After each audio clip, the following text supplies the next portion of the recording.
Vishnu dark x, सच्ची अपराध कहानियां। सुहाग रात की वो काली रात 14 साल की मासूम दुल्हन कमरे में अकेली रो रही थी। अचानक हवेली से ऐसी दर्द भरी चीख गूंजी कि पूरा गांव जाग उठा। लेकिन सुबह हुई तो लड़की बिस्तर पर शांत पड़ी मिली और गांव ने जैसे कुछ हुआ ही ना हो अपना काम करना शुरू कर दिया। आखिर उस रात ऐसा कमरे में क्या हुआ था? दोस्तों, मैं हूं आपका विष्णु और आप देख रहे हैं विष्णु डार्क एक्स। यहाँ हम उन सारी सच्चाइयों को सामने लाते हैं जो समाज छुपाना चाहता है, वो दर्द जो कभी कभी सुहाग रात की रात में भी दफन हो जाता है। तो आइए जानते हैं इस स्टोरी को। सुहाग रात की वो काली रात 14 साल की मासूम दुल्हन कमरे में अकेली रो रही थी। अचानक हवेली से ऐसी दर्द भरी चीख गूंजी कि पूरा गांव जाग उठा। लेकिन सुबह हुई तो लड़की बिस्तर पर शांत पड़ी मिली और गांव में जैसे कुछ हुआ ही ना हो अब लोगों ने अपना अपना काम करना शुरू कर दिया। आखिर उस रात कमरे में ऐसा क्या हुआ था?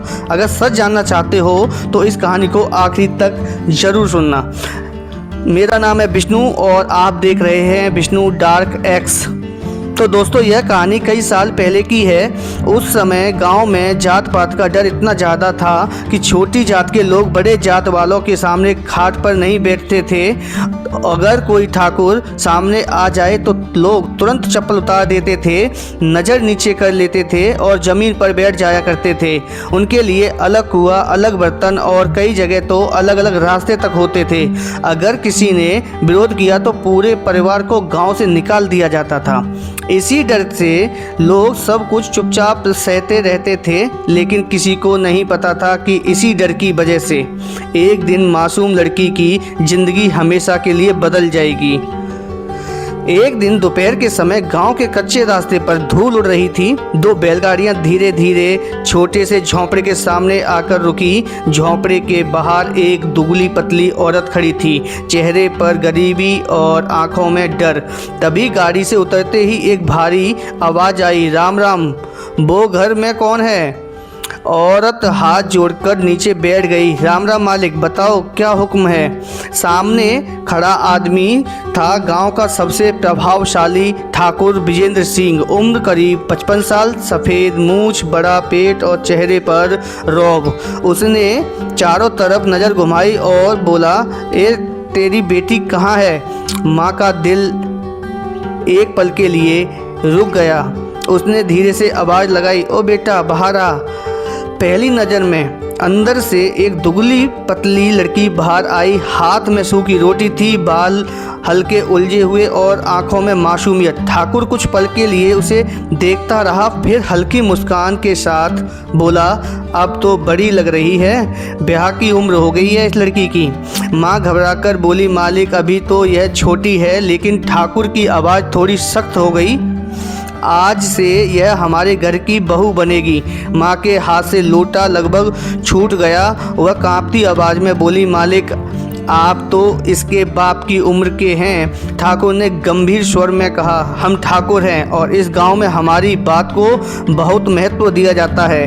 पास खड़े लोग चुप थे, किसी की हिम्मत नहीं थी कि ठाकुर की बात के खिलाफ कुछ कह सके। शादी की तैयारियां शाम होते होते पूरे गांव में ढोल बजने लगा। छोटी सी लड़की को लाल जोड़ों में बैठा दिया गया। उसके हाथ कांप रहे थे। पंडित मंत्र पढ़ रहा था और सामने बैठा था विजेंद्र सिंह। मंगलसूत्र पहनाया गया। लड़की की आंखों से आंसू बह रहे थे, लेकिन पूरा गांव चुपचाप यह सब देख रहा था जैसे कुछ सामान्य हो। सुहाग रात की वो रात गहरी हो चुकी थी। कमरे में लड़की अकेली बैठी थी। वो धीरे धीरे रो रही थी, माँ मुझे बहुत डर लग रहा है। उधर जितेंद्र सिंह अपने दोस्तों के साथ बैठा था। उम्र हो चुकी थी, इसलिए उसने ताकत बढ़ाने वाली गोलियां खा ली थी। दोस्त हंसते हुए बोले, अब जाओ ठाकुर, आज की रात खास बनाओ। कुछ देर बाद कमरे का दरवाज़ा बंद हुआ और थोड़ी ही देर बाद हवेली के अंदर से एक बहुत दर्द भरी आवाज़ गूंज उठी। इतनी कि बाहर खड़ा चौकीदार भी घबरा गया, लेकिन किसी ने दरवाज़ा तक नहीं खोला। अगली सुबह जब दरवाज़ा खुला तो लड़की बिस्तर पर बिल्कुल शांत पड़ी थी। वो अब इस दुनिया में नहीं रही थी। एक बूढ़ी नौकरानी कांपते हुए बोली, हाय राम, ये क्या हो गया। गांव में खबर फैल गई, कोई आवाज़ नहीं उठी क्योंकि जिसके साथ यह सब हुआ वो छोटी जात की थी और करने वाला गांव का सबसे ताकतवर आदमी। लोग बस धीरे धीरे कह रहे थे कि चुप रहो, ठाकुर से दुश्मनी ठीक नहीं है। जब लड़की की माँ हवेली पहुंची तो बेटी को देखकर वो ज़मीन पर गिर पड़ी। वो रोते हुए कह रही थी, मेरी बच्ची, मैं तुझे बचा ना सकी। उस दिन गांव में सब कुछ पहले जैसा चल रहा था। खेतों में हल चल रहे थे, लोग काम पर गए, लेकिन एक माँ की दुनिया हमेशा के लिए उजड़ गई और लड़की की कहानी बस हवा में रह गई क्योंकि उस समय सच से ज़्यादा ताकतवर का डर था। लेकिन आज सालों के बाद भी वो चीख गूंजती है, याद लाती है कि समाज का ये काला सच कितना गहरा है। क्या हम आज भी ऐसे ही चुप रहेंगे या कभी आवाज़ उठाएंगे?